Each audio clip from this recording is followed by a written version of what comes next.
बिजली होगी और आपके खेत के पंप में भी उसी रेट की बिजली। हमने कहा ये हमें मंजूर नहीं है। सरकार ने ये बात भी मानी। तो हमारी दो छोटी बातें मानी गई हैं, लेकिन दो सबसे बड़े पॉइंट हमारे एजेंडा में जो थे उस पे सरकार टस से मस नहीं हुई। हमारे हिंदी में एक कहावत है, हाथी निकल गया बस पूंछ बाकी रह गई। हाथी की छोटी सी पूंछ होती है। कल मेरे से टीवी वालों ने पूछा जी कि क्या हुआ इस मीटिंग में। मैंने कहा भाई अभी तो सिर्फ पूंछ निकली है, हाथी अभी बाकी। अभी वो मुहावरे को मैंने उलट दिया कि भाई अभी तो हाथी की पूंछ ही निकली है, पूरा हाथी तो अभी बाकी है निकल। अभी से बधाइयां मत दो। अभी से सरकार कह रही है भी इनमें 4 में से 2 बातें तो हमने मान ली। कभी पूंछ तो आधी हो गई, बाकी हाथी आधा। इतने उल्लू नहीं है जी, ये हम समझते हैं। अभी सिर्फ पूंछ निकली है, हाथी अटका हुआ है। हाथी मतलब तीनों कानूनों को रद्द करवाना और सरकार से न्यूनतम समर्थन मूल्य सरकारी रेट की कानूनी गारंटी लेना। यह हाथी अभी बाकी है। लेकिन एक फायदा हुआ है, वो सरकार जो कहती थी कि हम झुक नहीं सकते, भाई मोदी जी ने कर दिया, अब मोदी जी वापस नहीं लेंगे।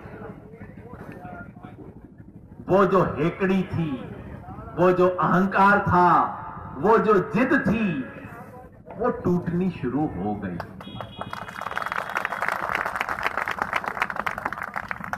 वो जो कहते थे ना जी कैंची को हाथ नहीं लगाएंगे, एक बार हो गया, अब तो कर दिया मोदी जी ने। तो कल ज्यादा नहीं हुआ है, सिर्फ नाखून काटा है, लेकिन कैंची को हाथ तो लगा लिया। कैंची को हाथ लगाना हमने इनको सिखा दिया है। चाहे कल नाखून काटा है, कल को और भी चीजें उससे काट लेंगे। इनके हाथ में कैंची पकड़ा दी है और काटना इनको सिखा दिया। ये एक बड़ा फायदा हुआ है। दूसरा फायदा यह भी हुआ है कि कल देश के कृषि मंत्री तोमर जी ने आके कहा, पिछली मीटिंग में उन्होंने मीटिंग के अंदर कहा था, लेकिन कल मीडिया के सामने आके कहा, किसान भाइयों ने, किसान संगठनों ने ये आंदोलन जिस शांतिपूर्वक और अनुशासन से चलाया है वो प्रशंसनीय है। मतलब कल तक आप आतंकवादी थे, कल तक आप खालिस्तानी थे, कल तक आप पाकिस्तान के एजेंट थे, कल तक आप देशद्रोही थे, लेकिन कल शाम से आप अनुशासित सेना हो गए। सरकार ने मान लिया। मीडिया के सामने बोला, प्रेस के सामने बोला, कमरे के अंदर की बात मैं नहीं कहता। तो इसलिए आज से इनका कोई छुटभैया टीवी पे बैठ के जब हमारे को गाली देगा, काम तो करेंगे, नियत तो इनकी जाएगी नहीं, रोज ये काम करते हैं। तो आज शाम से जब ये आंदोलन को गाली देना शुरू करेंगे, हम कहेंगे अपने अंकल जी से पहले पूछ के आ जाओ, पहले जाके तुम अपने चाचा से पूछ के आ जाओ, नरेंद्र तोमर से, कि गाली देनी है कि नहीं देनी है। दोस्तों, ये जो कल छोटी सी शुरुआत हुई है, सरकार का अहंकार टूटने की शुरुआत हुई है। सरकार ने इस आंदोलन के सामने सर झुकाने की शुरुआत की है, वो आपके कारण हुआ है। ये जो किसानों का जज्बा है, आज सुबह जब उठे यहां पे आप सबने देखा होगा बर्फ जमी हुई है। जहां पे भी रेता था, कार का कांच था, उसके ऊपर आप सबने देखा होगा बर्फ जमी हुई। यानी कि किसी पॉइंट पे रात को टेम्परेचर 0 पे पहुंचा था। मैं पहले भी कह चुका हूं, पुराने जमाने में अग्नि परीक्षा हुआ करती थी, अब हमारी शीत परीक्षा हो रही है। सर्दी से हमारी परीक्षा, पहले अग्नि से निकलना पड़ता था, अब बर्फ से निकलना पड़ रहा है। और ये जो किसानों ने जज्बा दिखाया है कि टेम्परेचर जो मर्जी हो जाए, टेम्परेचर 0 हो जाए, टेम्परेचर माइनस हो जाए, लेकिन हमारे खून का टेम्परेचर बढ़ा हुआ है, बढ़ा रहेगा, तुम्हारे करने से नहीं घटेगा। किसान थकेगा नहीं, हटेगा नहीं, डटा हुआ है, डटा रहेगा। खून के टेम्परेचर में क्या होता है, कभी कभी थोड़ा थोड़ा उबाला आ जाता है, वो भी अच्छी बात है। और खास तौर पे नौजवान साथियों में खून कई बार ज्यादा जोर से उबाल मारता है, वो स्वाभाविक है, मैं इसके लिए दोष नहीं देता। वो जवान ही क्या जिसका खून उबाल ना दे। हमारे यहां पे भी कुछ साथियों का खून ज्यादा उबलता है और बार बार पूछते हैं कि भाई ये बैरिकेड कब तोड़ना है। अभी जाके हम सब साथियों ने उनसे बात की है, अपने साथियों से, नौजवान साथियों से बात की है। मुझे उम्मीद है कि हमारी बात और उनके सामने बेनती की है। मैं आपको बता देता हूं जो मैंने उन्हें कहा।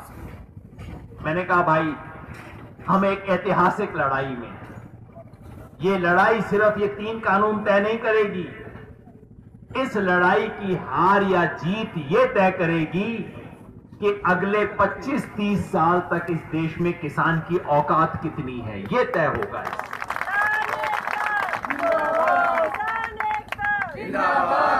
ये लड़ाई जीत के जब जाएंगे, और जाएंगे जीत के ही, ये लड़ाई जब जीत के जाएंगे तो सिर्फ नरेंद्र सिंह तोमर आपसे ठीक से बात नहीं करेगा, अशोक गहलोत भी खड़ा होकर आपसे बात करेगा, उधर मनोहर लाल खट्टर भी आपको नमस्कार करके आपसे बात करेगा।